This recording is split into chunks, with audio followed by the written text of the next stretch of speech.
Hello student, हम 10th class का आपका जो पॉलिटिकल साइंस है उसका जो 4th चैप्टर है, हम उसके लास्ट पार्ट के विषय में यहाँ बात कर रहे हैं। जिसमें हम बात करते हैं कि जाति के अंदर राजनीति की भूमिका क्या है।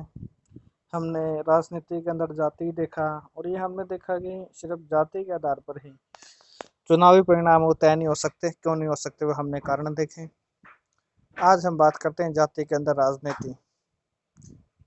अभी तक हमने इसी चीज पर गौर किया, इसी बात पर गौर किया है कि राजनीति में जाति की क्या भूमिका है। पर इसका यह मतलब नहीं कि जाति और राजनीति के बीच सिर्फ एक तरफा संबंध होता है। उनके बीच एक तरफा संबंध है। राजनीति भी जातियों को राजनीति के अखाड़े में लाकर जाति व्यवस्था को प्रभावित करने की कोशिश करती हैं। राजनीतियां खुद लेके आती हैं उन जातियों को राजनीतिक अखाड़े में, और फिर एक राजनीतिक माहौल के जरिए जातियों को प्रभावित करने की कोशिश करती हैं। जिसमें हम अगर बात करें इसमें,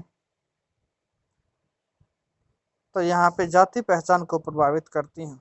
इस तरफ सिर्फ राजनीति ही जातिग्रस्त नहीं होती, जाति भी राजनीतिग्रस्त हो जाती है। ये क्वेश्चन भी इम्पोर्टेंट रहता है कि राजनीति ही जातिग्रस्त नहीं है, बल्कि जाति भी राजनीतिग्रस्त है।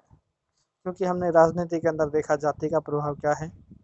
अब आपने देखा कि जाति के अंदर राजनीति कैसे घुस जाती है, वो बात है। क्योंकि हर जाति खुद को मजबूत, ताकतवर या बड़ा बनाने की कोशिश करती है, बनाना चाहती है। और पहले वह अपने समूह की जिन उपजातियों को छोटा या नीचा बताकर अपने से बाहर रखना चाहती है, कुछ जातियों को छोटी जातियां बताकर उनको दूर रखना चाहती है, यहाँ पे अब उन्हें अपने साथ लाने की कोशिश करती है। अपने आप को ही प्रमुख आधार बताती है। एक जाति अपने धन पर सत्ता कब्जा नहीं कर सकती कि एक जाति के लोग सोचें कि वो सत्ता में आ सकते हैं, शासन में आ सकते हैं। ऐसा नहीं हो सकता। वो क्यों नहीं हो सकता, हमने पहले देखा था। क्योंकि एक भी विधानसभा या लोकसभा क्षेत्र में एक ही जाति के बहुलता के लोग नहीं है। सभी जातियों के जो वहाँ मतदाता हैं, इसलिए वह ज़्यादा राजनीतिक ताकत पाने के लिए दूसरी जातियों के समुदायों के साथ लाने की कोशिश करती है, उन्हें गोलबंद करने की कोशिश करती है यहाँ पे। और इस तरह उनके बीच संवाद और मोल तोल होता है। राजनीति में नई किस्म की जातिगत गोलबंदी होती है। अगड़ी जातियाँ, पिछड़ी जातियाँ, वो बातें यहाँ हैं। इस प्रकार जाति राजनीति में कई तरह की भूमिकाएं निभाती है।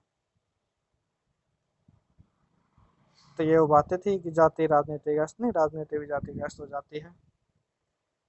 कई तरह की भूमिकाएं यहाँ निभाई गई है। इस तरह से यही चीज़ें दुनिया भर की राजनीति में चलती हैं।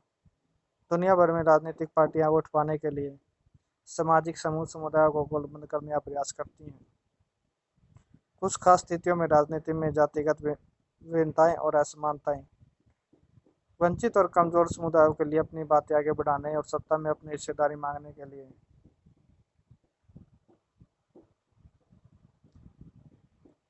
की गुंजाइश भी पैदा करती है यहाँ पे।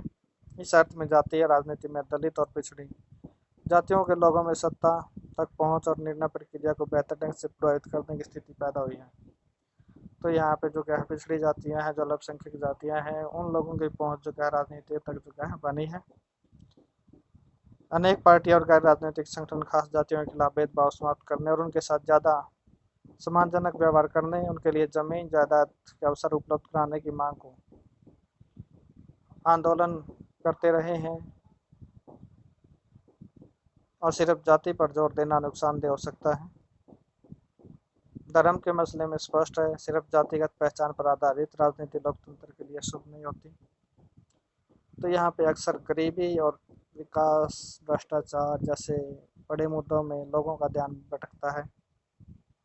कई बार जातिवाद तनाव, टकराव और हिंसा को भी बढ़ावा देता है। यहाँ पे वो बातें हैं। हमारा ये चैप्टर यहाँ कंप्लीट हो जाता है। ये क्वेश्चंस के विषय में बात करेंगे, आगे बात करेंगे। तब तक धन्यवाद।